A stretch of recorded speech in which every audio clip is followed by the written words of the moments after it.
Udah 7 orang mana yang 2? Sini dari sini.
Well, quite honestly, the first thing was just customers. We had customers that we didn't want to let down. I mean, there's personal connections of mine that trusted ISIs to service them, and then I couldn't just let them drop, right? So the first thing we did was, what do we do with our customers? Right? So continuously servicing our existing customers. The second thing was a knowledge space.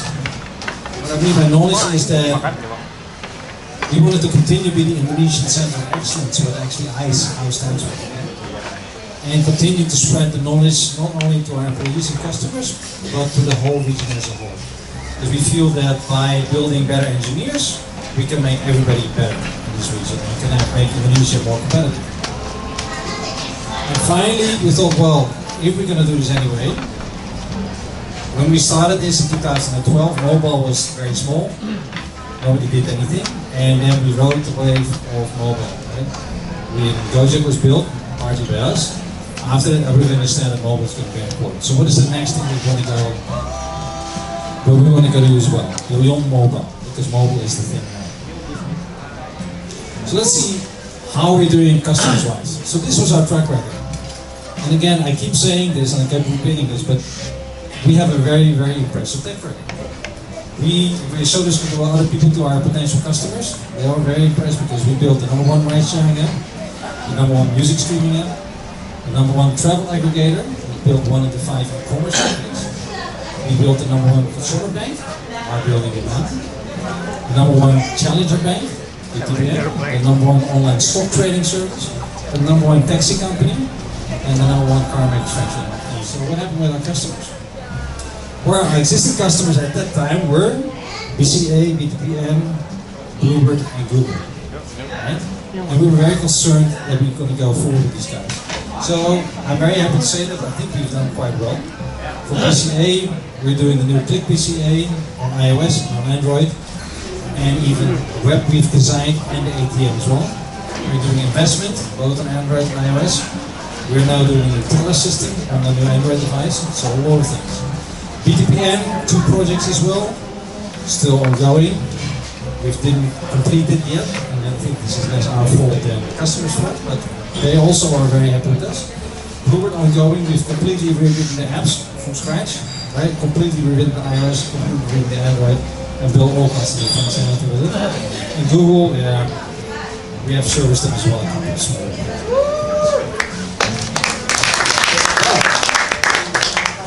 So our objective actually was met, because we kept these customers and still happy with us. Actually, we were further because we acquired new customers as well. Cinemas, #1, close by camera, very good.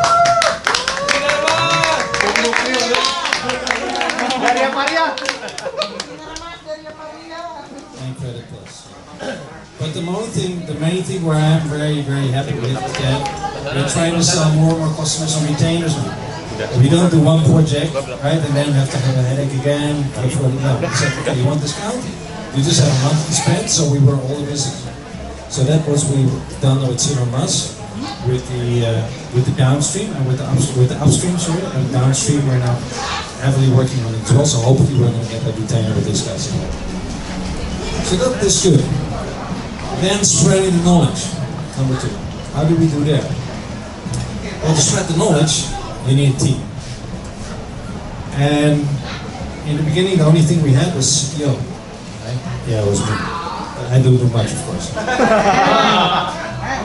But we had Pierre, right? And from there, we started to build a whole new team. Right? So now, at the moment, we already have, again, including the round of people, close to 40 people now. All the way from juniors to the youths. And we found a new country manager, very happy with that, so very happy we found Paul. Our office manager was actually there before I was there, right? So she came with us. And we found an excellent finance manager.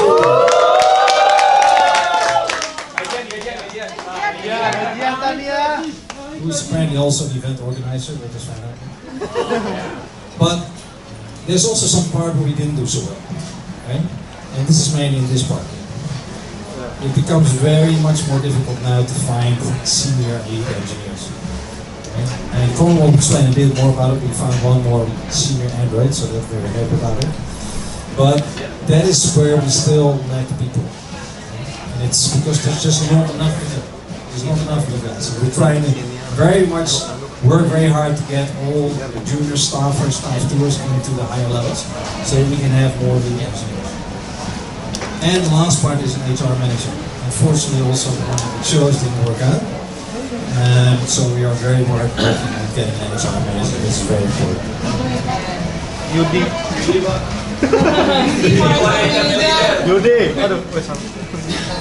Alright, so that's that. What about expanding? So the problem is with expanding is that you need people to expand. You need people to grow. And one of the problems that we always had before is this. So if this is your headcount, you're starting to hire people, this is pretty consistent, right? Only like after a bottom there's a spike because people get to cut the air and then they change jobs. But pretty consistently we keep on hiring people. Unfortunately our demand is not consistent, it's fluctuating. Right? People get off a project and there's nothing to do, and then there's new projects. Especially this year we've been having so much demand that we couldn't manage it. So if you're off a project and the demand is lower than you have people sitting on the bench and you lose money. Right? On the other side, if the demand exceeds what you have to say no to customers. Right? And these customers maybe later on could have compensated for the underutilization. So what is the solution here? What we've been trying to do for years is to use more subcontractors. Okay? So to fill this, so have the subcontractors have the headache of having a project, yes or no, but our staff being consistent and busy. So this I'm very happy to say that we've succeeded in as well. So we have used 3 subcontractors now last year. Imaginato, first of all, right, the Chinese people, which we are quite happy with. They had some issues in the beginning, but they've really popped up. Crystal Tech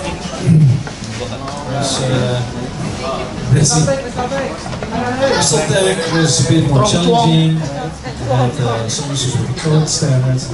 And we had Pinch. Pinch, of course, the quality very good, but also not that cheap, right? So we can't have everybody for Pinch. But at least I'm very happy that we have some contractors now. We have now a new project that we do for cinemas is going to be mostly done by Imaginato. So we can actually ramp up capacity. Of course, challenges, as I said, is the code quality and also the communication, because they're not in the same office. So with that, what is the main initiative that we want to do for the next 12 months? First of all, we are now building up capacity again, so we have to make sure that we get sales as well. At the moment, sales is done by Colin and myself mainly, but we need to get a dedicated sales team and a pre-sales team again. Because customers keep on asking us, and we need to have a process that we had before where we can churn out very good looking, very nice proposals, and we can actually close new business. So that's the first priority that we want to do. Then on the knowledge side, the short term we have to hire the key people, right? We have to keep on pushing. We need to find the senior and key people mainly in iOS. Like I said, Android, we found now a senior guy, so we still need more, but iOS and backend is still a bit low. And business analyst and so on. But this is the one we want to build a knowledge center where we actually train people, where we can churn out more new engineers that can become juniors, then staffers, and then eventually seniors and leads. Right? But it's not that easy, so we want to start small. So in the first phase, we basically want to focus on hiring a dedicated training manager. I know that at the moment we've not been fulfilling everybody's desire to train more and to learn more, and to balance that with your current time. So we are in the process of hiring at least a training manager. As phase one, they can make sure that at least our internal team gets the proper training and we can go forward. But then phase two, we want to have a full training environment with courses. And we want to do it in a bit of a three-way. So not only online, because a lot of courses are now available online, but also on-premise, that we have classes actually here, but also a hybrid model where it's more like coaching. And because of this, I've not been in Indonesia the last 2 weeks because I've been doing Google course, because I wanted to experience as well what it is. So actually, Google does most of the thing online. This is a platform called Coursera. So you have a Google dude like this, with beards and SQL, blah, blah, blah. But it's actually very good and informative. There's a transcript as well underneath, which you can see. And it gives the video as well, so it explains exactly how, in this case, how to write SQL, what to watch out for, what is the good ways to do it, what's bad ways to do it. And you even get a lab as well. So if you have a course, for 2 days, after that you click on Start the Lab over there. It generates on the fly a temporary user ID for Google, and you go to the console and actually can start writing your code and execute it. This is some of my code. Some errors probably in there. Now, the question of course is, it's very nice that you get this lab, but what if you get stuck? Right? And this is where the online problem comes. If you get stuck somewhere, what do you need if you get stuck? A mentor. So, mentor, sure. Who in ISA should we go to? Stack Overflow?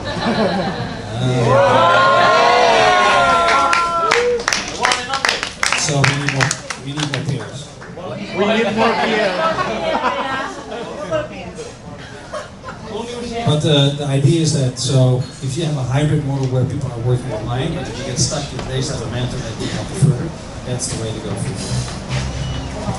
So, of course, there's a larger objective with this as well. If we do this properly, we can fastly get the juniors and the staffers to become staff teams and seniors, so that will help us out. Then further, we want to expand geographically as well. As you know, at the moment, we are based mainly in Jakarta, of course. And we have this office in Singapore, which is now a holding office. We have some customers as well. And as we said before, we are now very much talking to Altus to start our Manila office. This, if everything goes well, will be a joint venture, so we'll be 51% owned by us now, so 49% owned by Altus. It is partly to offload some of the requirements that we have here, although we now have a very cheap option in China as well, but it's also their reason that Altus came to us, because in Manila there's not enough mobile development companies, right? So it's a new market as well. On top of that, we do want to keep, because we lost the connection with the US, we do want to keep connection with more advanced countries. And since Lars is now in Sydney, he's now actively looking as well to see if we can open a Sydney office and get some senior engineers from there, maybe helping out as well. So, one of the first things that we did earlier in the year was talk about the motto, mission, and values. And the motto that we settled on was to build superior technology products. We took the focus away from mobile, like Redmer mentioned. We're not just limiting ourselves to mobile products anymore. We will be looking at other technologies. And that's where we started.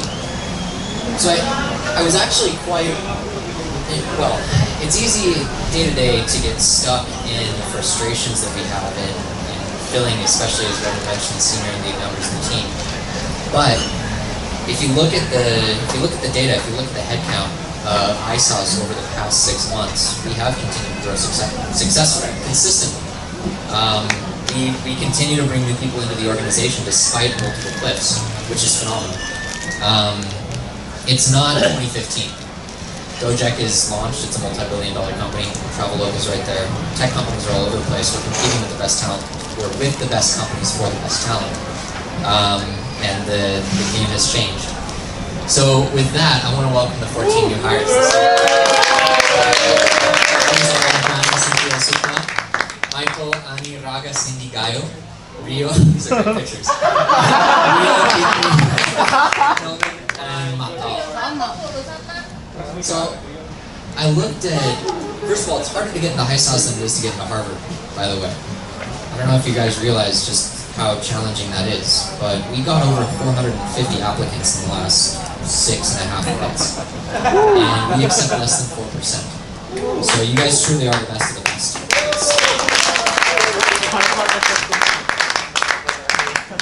That's a big deal. I mean, when I tell friends or connections of mine networking in Jakarta, especially in venture capital, I work for IceHouse, and they go, oh, IceHouse. Whenever we see a company that has a CTO from IceHouse, we know it's the real deal. So, you guys are part of a very elite group of alumni. You guys know your stuff. The next thing is that Lars, as Redmer has mentioned, has rejoined the company as a board member. So he will be down in Sydney supporting as needed. He will be around the region every once in a while. He may be starting the Manila office sometime soon. So it's good to have him back on the team. He can't make it this weekend, unfortunately. It's not very easy to come up to Bali from Sydney for a weekend. So but he'll be up here at some point.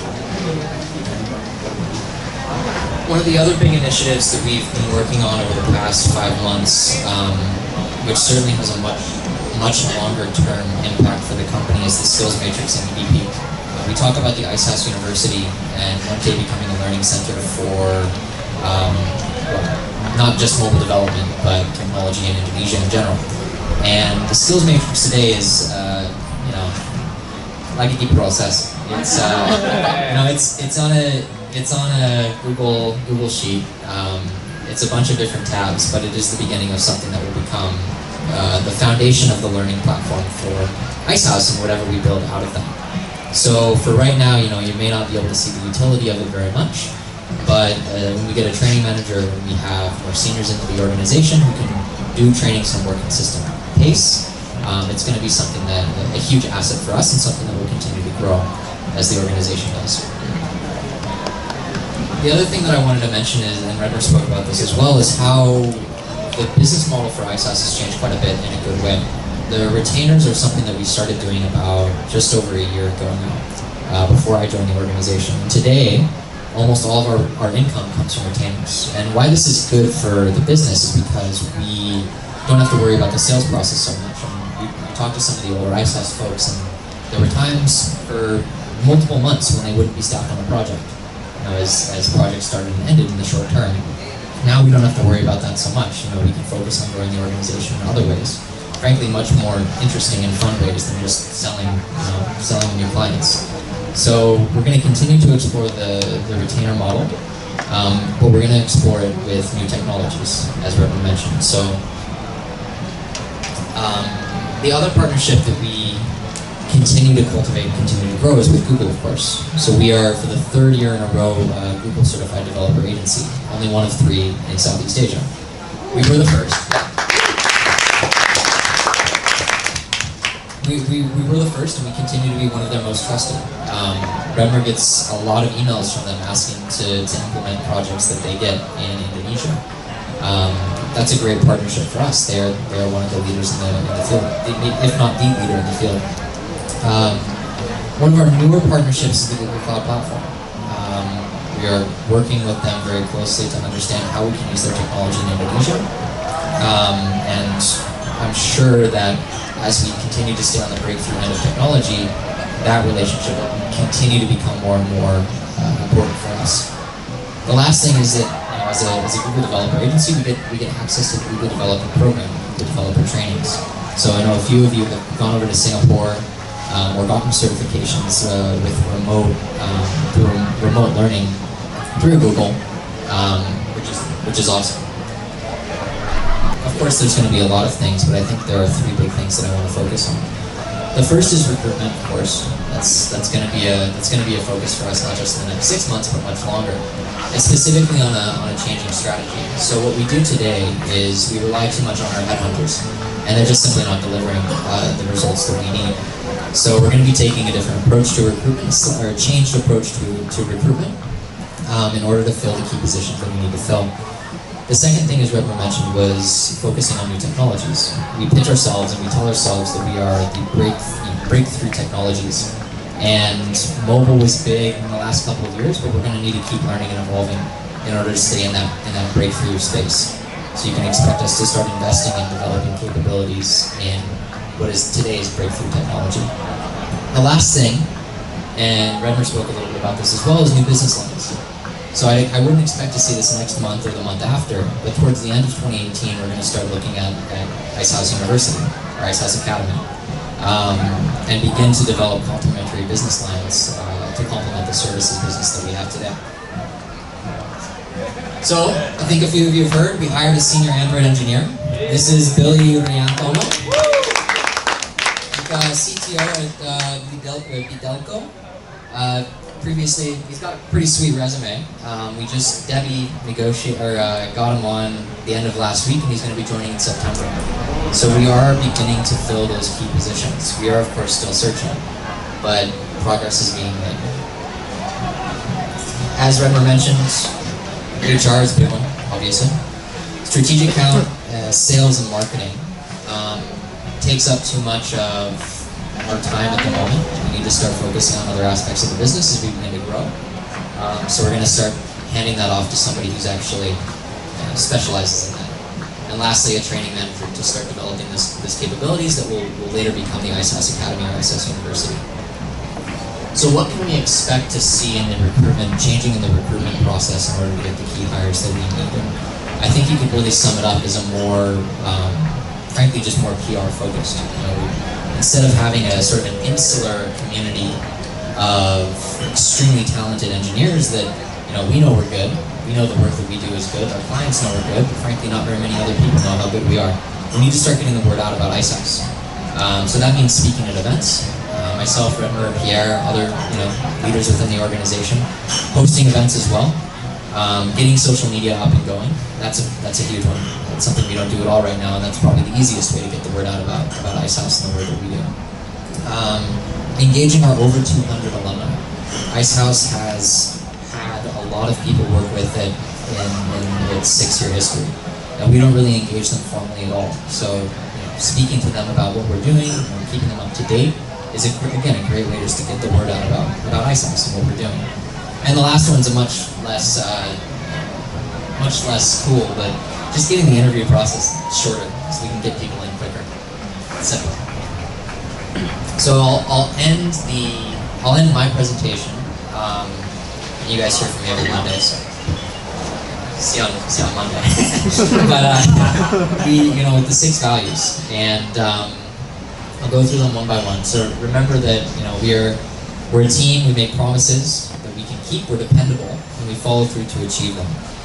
We take initiative. We don't wait for opportunities. We seek them out. Teamwork, and that one's always relevant. Always relevant. Teamwork. We believe the team is always stronger than the individual.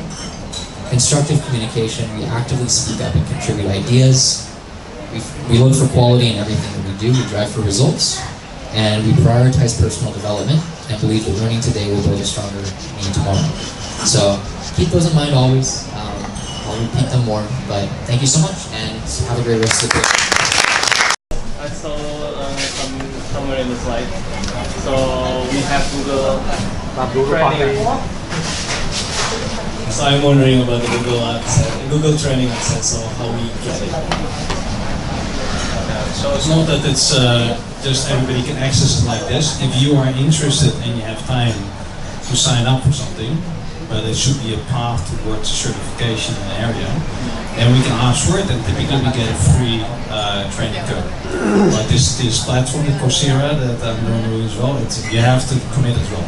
So every week you get tasks which you have to complete, and the quizzes you have to complete, and the labs you have to complete. And then within 4 weeks, then after you take the certification exam. So if you're interested and you can commit that kind of time, then you can get a user ID for that. You can ask people for that. About the training manager, I said that is it open for now? Or since I know some people that has a qualification as a trainer. It's open on the website.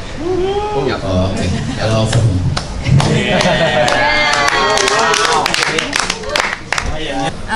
Is it a position as a part-time or a full-time, or what's the scenario for this?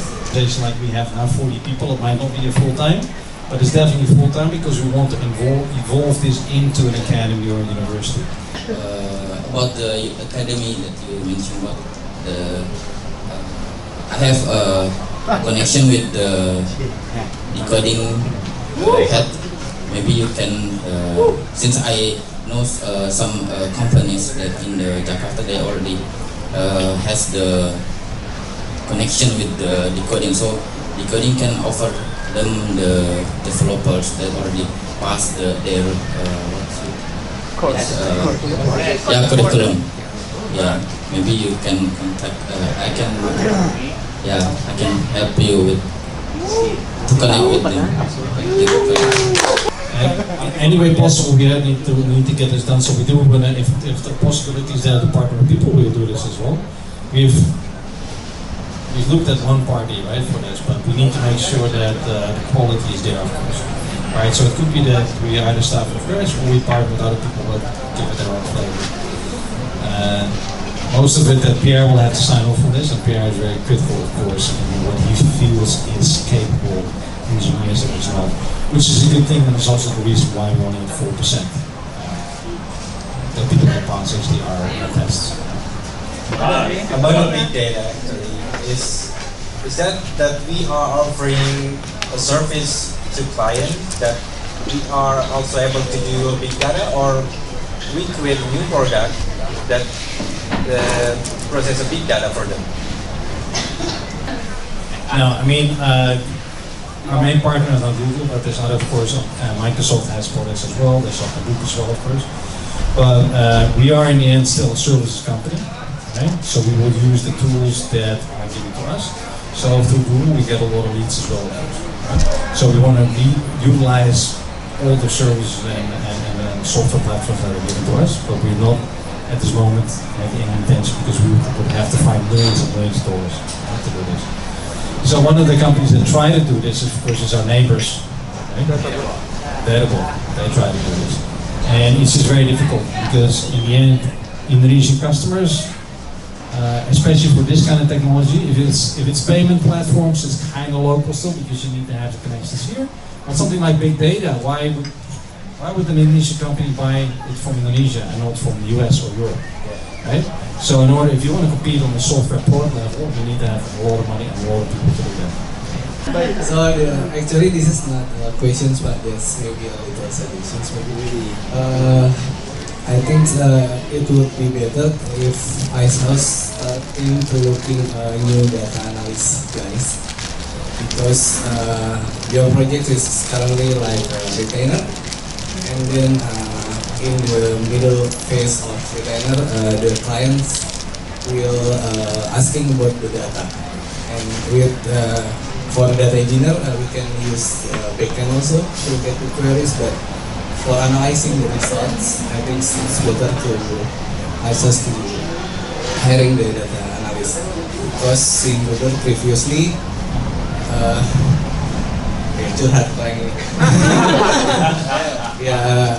I need to analyze the data with the Pascal field case, and I don't know, I want to ask someone, so I did it. No, but if we say a separate division, it doesn't mean that we're going to retrain, because we don't have mobile engineers as well, right? So there's of course hiring new people that will, and it starts of course with the senior guy. We need to have the main and very senior data analyst. By the way, there's three roles in there. So a data analyst is someone that analyzes the data, that has a data warehouse or a cloud service available. They can write SQL, that know the business problems, right? It has to be very connected with the, for instance, in your case with Blueprint, we have to understand their business process before you can ask the questions. The second one is a data scientist. So data scientists will use the same data but build statistical models in there, like prediction models, right? Based on, it's not a specific problem, but it's, for instance, in the next 6 months, where should we deploy more taxis in, for instance, Klapagaring versus Central, right? Can we build models to predict that? That is a data scientist. And the third one is a data engineer. A data engineer is a person that takes data from the existing systems and have to somehow connect them all together and put them into the data warehouse or in a machine learning program to have it all make sense, which is also very complex, right? Because it's partial data from the reservation data, but the master data comes from SAP in Blueber's case, right? So there's all different kinds of sources that you need to link up, you need to clean data, and so that's a data engineer. So there's 3 different roles in there, and all of them will be newly recruited. Actually, I only suggest I'm only curious. Usually, since we want to keep our quality in our products, quality, and we need to, like in the previous company, we have security guy to check on production, like to try to hack our own product. So we already know earlier before customer and before our customer and the end customer. So we are able to fix it earlier, and the security guy is have capability to do that. Why don't we have it? So security, there's it's a very important part, of course, of the project. But there's 2 different types of it. One is the security prevention, right? So making sure that you harden the servers, that you close up all the ports, right? When production, like all the standard user ID password change. This is the system analysts that have to do this, right? And then there's what you mentioned is a more data security auditors. People that come in and do penetration tests, try to hack the system, see how far we get. This is something definitely we will not get into. The reason for that is because it always has to be a third party to do it. So we built the Blueprint system. We cannot audit ourselves because we will give ourselves, of course, right? We find a leak, right? We will call like the backend guy, like, hey, dude, close it up, right? So it's always a third party. My previous company, we did this actually, and I can tell it's fun. It's fun to do, right? So we did a project for one of the big banks, which the name I cannot say. We had some hackers come in from Singapore and from Dubai, and they hacked open the whole thing. Like the whole project was delayed for 3 months, right? And it's very good rates. They pay very high rates for it. But the problem is, it's not much work, right? So how many core banking systems go live in Indonesia? It's not that many, right? So it's very spiked. So you have 2 weeks of really intense work and then 3 months of nothing. So that's also the reason why we will not get an auditor, but in the security, I think definitely on the system admin side, so V3 will have to learn more and maybe get some more people as well that are more experienced in hardening and configuration as well. Maybe small question. Maybe small question about the university. Just curious about the university itself. It will be under Ice House as managed service company, or it will be spread and become new entity as new, I don't know, for the global itself. We envision this being a completely separate entity, perhaps a separate office, completely separate management, maybe some shared admin services, finance, and whatnot. But the organization itself will be independent to Ice House. Pemenang 1 sampai 3 kita umumin ya satu-satu. Pemenang pertamanya itu grup BTPN. Weh, BTPN menang.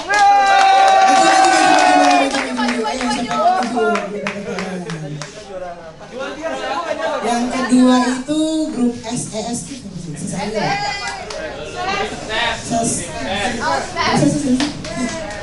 Yang ketiga ketiga itu siapa? Prapto. Oh ya, ya bahagia. Capeknya capek yang bahagia. Terus yang pas team building keren sih emang. Rasa di situ nggak ada canggung lagi. Udah kayak walaupun masih ada bayi tapi nggak kayak. Rasa dulu deh satu. Terima kasih buat team buildingnya. Walaupun kalah. My blooper tetap. Iya. Soalnya gamenya kebanyakan game otak. Iya dan tim kami tuh isinya otak semua. Dan tapi pas game otot ternyata kami menang. Nggak ada game otot kan? Iya, yang terakhir game otot loh, nggak perlu pakai otot sebenarnya. Insting alami aja. Makanya gitu aja. Akhirnya tetap PDB juga dapat voucher.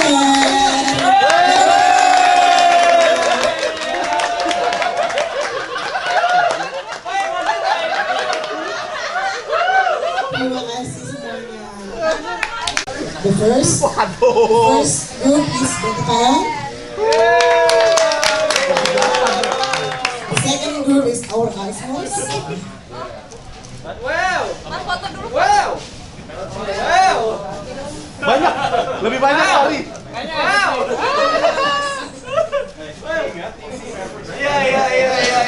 The third one, the second one is Edo, SAS group.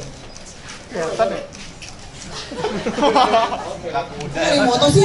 Udah. The third one is Prapto.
Seru banget, keren banget.